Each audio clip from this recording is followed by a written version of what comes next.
Alors, sauf peut-être pour les cyclistes ou les piétons, il est rare qu'une actualité concerne à ce point tous les Français. Ces files d'attente, si elles ne sont pas pour l'heure la démonstration d'une pénurie, sont bel et bien la démonstration d'une inquiétude. Si les automobilistes se ruent ainsi à la pompe, c'est parce qu'ils pensent que le bras de fer entre le gouvernement et les grévistes pourrait bien durer. Qui est responsable de ce blocage? Quels sont les arguments des deux camps? Eh bien, ce débat, on va l'avoir ce soir avec vous, messieurs. Bonsoir. Hakim Bellous, vous êtes représentant FO chez le pétrolier Total, et puis Philippe Doucet, député socialiste du Val d'Oise et proche de Manuel Valls. Manuel Valls qui a justement résumé aujourd'hui sa position sur le sujet dans des termes qui laissent peu de place à l'interprétation. Ce qui est inacceptable, c'est de prendre en otage les Français, les usagers et notre économie. Donc le gouvernement, l'État sont totalement mobilisés, comme nous l'avons démontré à Fos-sur-Mer ce matin, pour lever les blocus. Et je veux saluer encore une nouvelle fois le sang-froid des forces de l'ordre. Notre pays n'a pas besoin que des minorités bloquent le pays. Une prise d'otage par une minorité, votre réaction à ces propos? Ma première réaction, c'est qu'aujourd'hui, j'ai mis ma chasuble, FO. On parle que de la CGT. Aujourd'hui, il y a un combat dans ce pays des syndicalistes et de millions de travailleurs. La CGT, Force ouvrière, on est contre ce projet de loi travail. Ça, c'est la première chose. Donc c'est facile de taper sur le rouge. J'ai pris la rouge, il y en a d'autres, mais c'est bien marqué en gros FO. Ça, c'était la première chose. Concernant les prises d'otages, aujourd'hui, qui est-ce qui prend en otage? C'est les Français. Il faut arrêter d'être dupes. Il faut arrêter de nous raconter des balivernes. Les Français sont pris en otage par un gouvernement incompétent. Ça fait 4 ans qu'on est pris en otage. Aujourd'hui, les salariés grévistes, ils prennent personne en otage dans ce pays.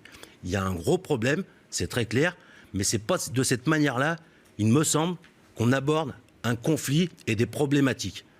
Il y a quand même un problème de dialogue, il y a une grosse pénurie de dialogue social dans ce pays. Ça, c'est la première pénurie. Philippe Doucet, il met de l'huile sur le feu, votre ami Manuel Valls, quand il parle de chantage, de minorité qui bloque une majorité, finalement d'illégitimité du mouvement, parce que c'est ça qu'il y a derrière. Non, mais pas d'huile sur le feu, c'est un constat. Pourquoi aujourd'hui on est dans cette situation de blocage dans un certain nombre de raffineries ou de dépôts? Vous pouvez vous parler directement. Oui, non, mais bon, on a eu le temps un peu au maquillage, on a échangé, parce que toute une partie de ma famille a travaillé dans la raffinerie, donc ça nous a un peu rapprochés. Non, donc le sujet là-dessus, c'est que on peut être en désaccord avec la loi travail. C'est la liberté démocratique dans ce pays de manifester, de s'exprimer. Il y a deux choses qui me paraissent être pour moi des lignes rouges. Un, de tirer sur des permanences de députés socialistes, même de les dégrader ou de menacer les équipes qui sont dedans, parce que derrière, il y a un état de droit et la violence... C'est pas ce dont on parle ce soir dans le décryptage. Non, mais c'est un élément du débat, parce que c'est un élément du débat. Et puis, l'autre aspect des choses, c'est effectivement cette prise en otage, parce que le fond de l'affaire, c'est que, comme les manifestations de fait ne marchent pas vraiment, il n'y a pas de vraie mobilisation par rapport à ça. Tous les travailleurs précaires, ils sont pas dans la rue. Tous les intérimaires, ils sont pas dans la rue. Ce que vous dites, c'est comme ça marche pas dans la rue, du coup, du coup, on voit, sans vouloir offenser les bloqueurs le responsable de FO que j'ai en face de moi, on a principalement la CGT, une partie de Force ouvrière, mais je suis en désaccord avec lui quand il parle du front syndical. La CFDT, l'UNSA, la FCTC n'en sont pas. Et c'est dans ce mouvement-là. Et d'ailleurs, il y a une vraie séparation dans le monde syndical entre des syndicats réformistes et ceux qui sont plus dans une position de radicalité, ce qui est leur droit le plus strict, mais dans la limite de ce qui est une vie démocratique normale dans ce pays. Donc la prise d'otage, à la fin... on bloque des raffineries. Peut-être, j'entendais, on regardait le bandeau qui défilait sur une centrale nucléaire en Seine-et-Marne. On va où? Donc, à un moment donné, il y a aussi de ce qui est l'État, la logique démocratique dans ce pays. Et je pense d'ailleurs que ça sera condamné assez lourdement par les Français. Logique de radicalité, dit Philippe Doucet. Je vais répondre, monsieur Doucet, je vous laisse vous exprimer. Vous avez très bien compris, je suis en total désaccord avec vos propos. Pas le premier point, vous avez raison. Le premier point, je vous rejoins. Et on se pose des questions, nous, syndicalistes. Qu'est-ce qu'attend le gouvernement? Est-ce que le gouvernement de ce pays, il attend un drame dans ce pays? Vous avez raison, c'est inacceptable de tirer à balles réelles sur une antenne de n'importe quel parti politique. Aujourd'hui, monsieur Doucet, je vais vous poser qu'une seule question. Ne pensez-vous pas qu'aujourd'hui, il y a trop de violence dans ce pays? Il y a d'autres problématiques. Il y a Daesh, il y a tout ce qu'on veut. On est quand même en état... C'est la guerre en ce moment avec la France, il me semble. On est quand même dans un état de guerre dans ce pays. Et la seule réponse, aujourd'hui, c'est on met de la violence sur de la violence. Bah, vous savez, monsieur Doucet, si Pour vous, vous le avez... 49.3, c'est une violence. Mais c'est une violence qui a été utilisée à plusieurs reprises. Les propos de monsieur Valls. Monsieur Valls, ça fait une semaine qu'il est en Israël. Il y a un conflit en Israël. Pas une semaine, quelques jours. Quelques jours, excusez-moi, vous avez raison, on va être factuel. Ça fait quelques jours qu'il est en Israël. D'accord ? Est-ce que nos contribuables, avec ce qui se passe dans le pays, on a besoin que notre Premier ministre, soit en Israël pendant 4 jours. Il va être en France, on le paye pour ça, d'accord, avec les deniers publics.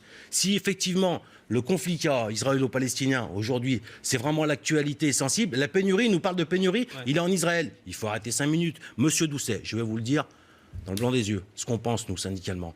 Aujourd'hui, si vous êtes aux responsabilités, quand je dis vous, le gouvernement, le chef d'État, il n'y a qu'une seule personne qui peut débloquer cette situation. Je vais vous le dire, c'est qui ? C'est l'arbitre. Et l'arbitre, dans ce pays, il n'y en a qu'un seul. Aujourd'hui, monsieur Doucet, je vous le dis, je ne connais pas un citoyen français, je le dis bien, un seul, qui est satisfait de la situation de ce pays. Je dis bien tous les Français. Il n'y en a pas un seul. Quand vous dites l'arbitre, il n'y en a pas un pour seul. aller au bout, vous dites l'arbitre, c'est-à-dire c'est le les élus président. du peuple. Les élus du peuple ou le président de la République ? Aujourd'hui, cette loi n'est pas passée, on est d'accord ? Dans ce cadre-là, il y en a l'arbitre en France, pour nous, c'est le président. Maintenant, si c'est M. Valls qui veut nous faire une annonce d'Israël, mais en ce moment, les annonces, c'est plus mettre du piment et de l'harissa. Donc, sur le fond de l'argument, quand même, on va peut-être voir la carte, d'ailleurs, des blocages de raffineries, puisque vous êtes... Monsieur Galzi, s'il vous plaît, soyez factuel, arrêtez avec les blocages. Il y a 8 raffineries françaises où des salariés sont en grève. Un droit constitutionnel. Je regarde avec vous. D'accord. Alors, donc là... Les 8 raffineries, elles ne sont pas bloquées, elles sont en grève, c'est ce que vous dites. C'est pas ce que je dis, je suis factuel. Les salariés sont grévistes, c'est encore un droit, même chez Total, j'espère que vous allez aborder... Il y a quand même des raffineries qui étaient bloquées. Ce matin encore à Fos, il a fallu les débloquer. Monsieur Galzi, les dépôts, c'est une chose, les raffineries sont en grève. Les consignes d'arrêt, les directions donnent des consignes d'arrêt quand il y a des grévistes. Il y a 2 choses par rapport à ça. Il y a les raffineries, le droit de grève est constitutionnel, je partage ça. Après, il y a des dépôts. Et aujourd'hui, il y a des dépôts qui sont bloqués. D'ailleurs, ce matin, ce qui a été débloqué, c'est les dépôts. Et donc là-dessus, il ne peut pas y avoir des toutes petites minorités qui bloquent un dépôt. Vous mettez 20 militants, des pneus qui brûlent, vous bloquez un dépôt. Hein. Oui. Donc c'est pas très compliqué. Hein. Oui, enfin, FO et la CGT, effectivement, participent aussi à ces blocages de dépôts. Monsieur, aujourd'hui, tout le monde participe. Et là, c'est facile de mettre un focus. Vous mettez un focus. Monsieur Doucet, on parle de tout. Donc, monsieur, acceptez qu'on parle de tout. Quand même. Ah, mais j'entends. Voilà. J'ai pas de souci, monsieur Galzi. Donc vous n'avez pas de problème avec les blocages à la CGT à FO. Donc les blocages, on va faire comme s'il y en a ce soir. Il y a des blocages, on ne le nie pas. Et vous savez, comme ce Galzi, on les assume. Il y a une exaspération, il y a un désarroi. C'est ça qui est en jeu, justement. Il y a un désarroi, on est d'accord. Donc, s'il y a des blocages, si la seule solution aujourd'hui qu'acte le gouvernement, c'est de dire... Peut-être pour répondre aussi à la droite, hein. Vous inquiétez pas, on va sortir notre bâton, on va faire le nécessaire.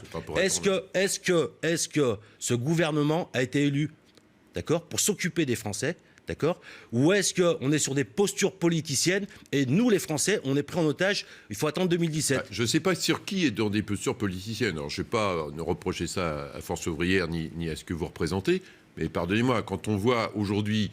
Ce qui s'est passé, alors je sais que ça ne va pas vous plaire, parce que je vais parler de la CGT, du congrès de la CGT, des prises de position politiques de ce point de vue-là, on voit bien qu'il y a une logique d'une gauche radicale qui se met en place, et c'est pas par hasard Jean-Luc Mélenchon, la présidentielle de 2017, et puis une gauche de gouvernement qui veut assumer. Bien sûr que c'est compliqué de gouverner. Qui va dire que c'est simple ? Quand on voit le chômage, les difficultés de vivre, les problèmes de logement, en tant que député d'une circonscription populaire, je peux vous dire, je suis assailli par ça tous les jours, et c'est normal. Le monde, c'est compliqué. La France a perdu des parts de marché, la situation de l'emploi est compliquée, personne ne va le nier, et certainement pas moi.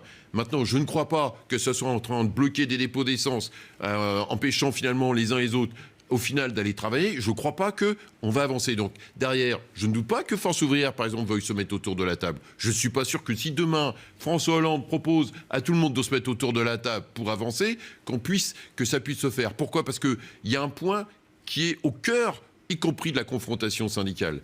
La CFDT est pour le dialogue social dans l'entreprise, la CGT est contre par rapport à ça parce qu'elle perd des positions auprès des salariés, et FO, aujourd'hui, est plus sur cette ligne dans une position d'hostilité par rapport à ça, ce qui, une nouvelle fois, est son droit.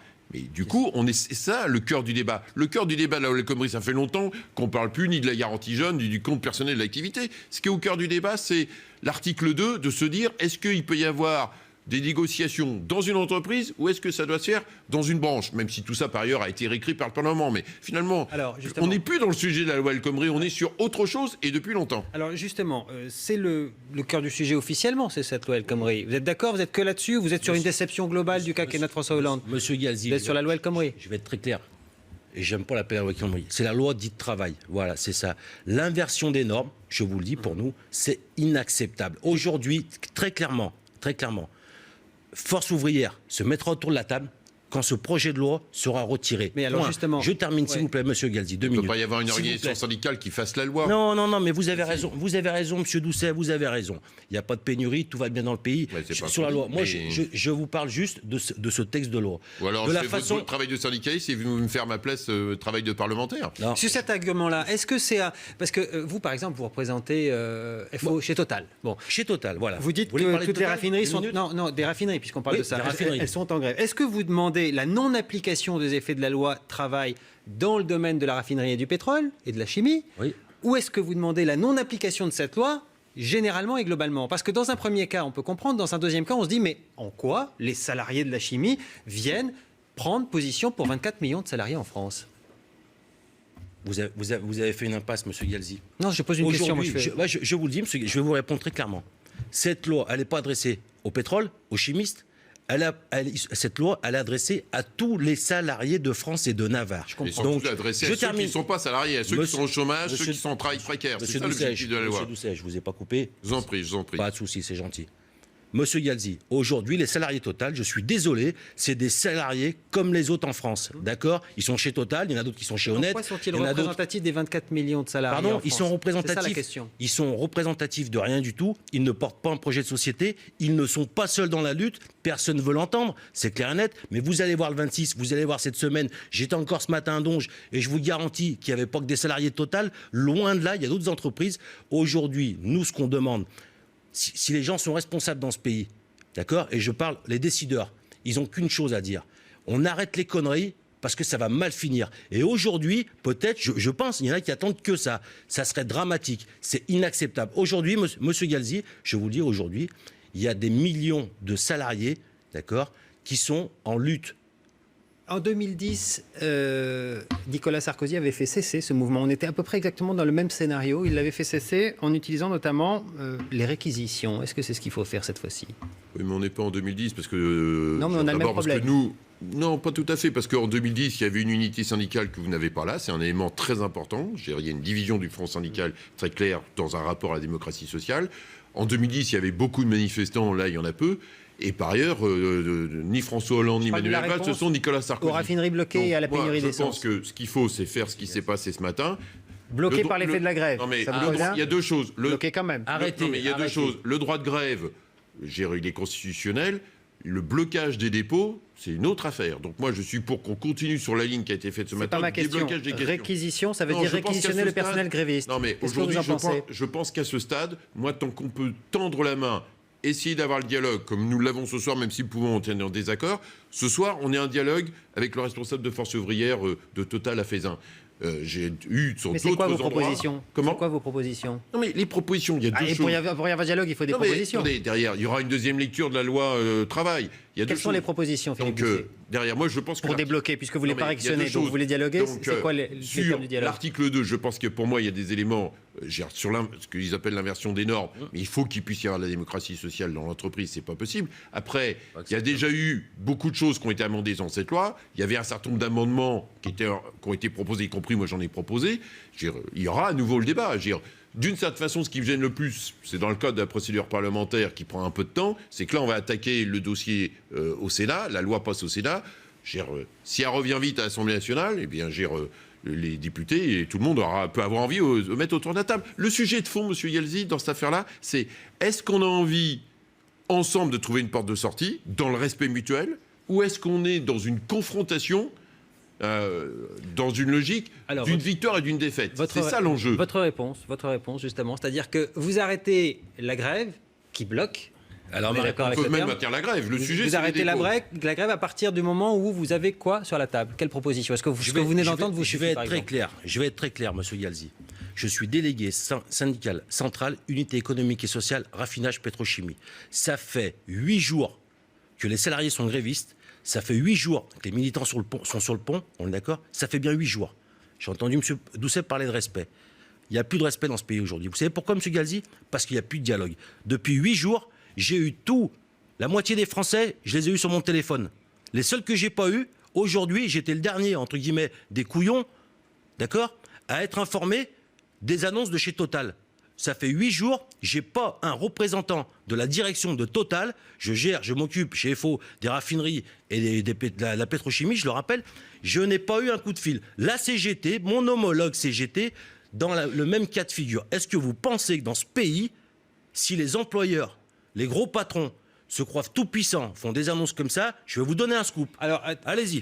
Peut-être pour nos téléspectateurs qui ne savent pas de quoi on parle, on va la regarder, l'annonce justement de votre président de Total, qui parle ce soir d'une rupture du pacte avec les employés. Si nos collègues veulent prendre en otage pour une cause qui est étrangère à l'entreprise, en l'occurrence la loi travail, un outil industriel, en l'occurrence les raffineries, il faut qu'on se pose la question de savoir si c'est là que nous devons investir. Vous dites quoi? Vous dites comme Manuel Valls, c'est du chantage? Bingo. Voilà ce que je dis. Bingo. Total. Le PDG de Total vient d'annoncer que Total n'est pas une usine, n'est pas un groupe, d'accord, en France. Total, on est sur une autre planète. Cette loi, monsieur Galzi... Eux vous accusent de chantage, vous les accusez de chantage, tout le monde s'accuse de chantage, elle est où la porte de sortie? Je vais vous dire, monsieur Galzi, la porte de sortie, c'est l'apaisement. Quand il y a un conflit, on se met autour d'une table, on discute. Ce que je suis en train de vous dire, monsieur Galzi, c'est qu'il n'y a pas de respect, il n'y a pas de dialogue. Pour discuter, pardonnez-moi, il ne faut pas arriver avec... vous avez suffisamment piloté, vous êtes un syndicaliste chevronné, donc vous savez très bien comment ça marche. Si vous arrivez avec une liste de trucs en béton armé non discutables, en mettant tout de suite des conditions, vous savez très bien que ça ne fonctionne pas. J'entends. Très bien. J'entends. Mais monsieur Doucet... Déjà, prenez un café avec le patron de Total. Prenez un café avec le patron de Total. Un café avec le patron de Total, mais je suis en train de vous dire que ces usines, elles sont à l'arrêt depuis 8 jours. Il n'y a pas un coup de fil. On sort de l'exemple de Total et pour conclure, la sortie de conflit, vous la voyez comment? Est-ce que vous voyez une sortie de conflit? Je voulais vous annoncer un scoop, monsieur Galzi. Allez-y. Je vais vous le dire. Les fondamentaux dans ce pays ne sont pas en place. Le respect, le dialogue n'est pas présent. Donc, avec les annonces, je veux le dire à les salariés de Total... Vous le dites ce soir sur ce plateau? Je vous le dis, c'est une annonce. Pour les salariés de Total, d'accord, les propos de la direction de Total, ils seront mis sur la table, d'accord, avec les organisations syndicales. C'est-à-dire que ce conflit, comme tout conflit, prendra fin. Mais les raffineries, chez Total, elles ne redémarreront pas comme ça. C'est très clair. Il y a des choses qui ont été dites, c'est du chantage, c'est pas acceptable. Les salariés de Total font des efforts tous les jours dans leur travail. C'est des salariés à la journée, des salariés postés, c'est inacceptable. Il n'y a pas de dialogue dans ce pays, c'est pas acceptable, tout simplement. La pénurie, la vraie, vous la voyez pour quand, à ce rythme-là? La pénurie, ça fait 4 ans que ça dure. C'est la pénurie du dialogue. De la pénurie de carburant. Le carburant, moi je vous le dis, M. Galzi, dans le blanc des yeux, nous FO, on est prêt à appeler demain à l'arrêt complet de toutes ces actions qui se passent dans le pays et des salariés grévistes. Demain, on est prêt. Mais il va falloir que demain matin juste avant, à 6h moins quart, il y en a qui fassent des annonces. Il y a trop de violence. On ne s'entend plus dans ce pays.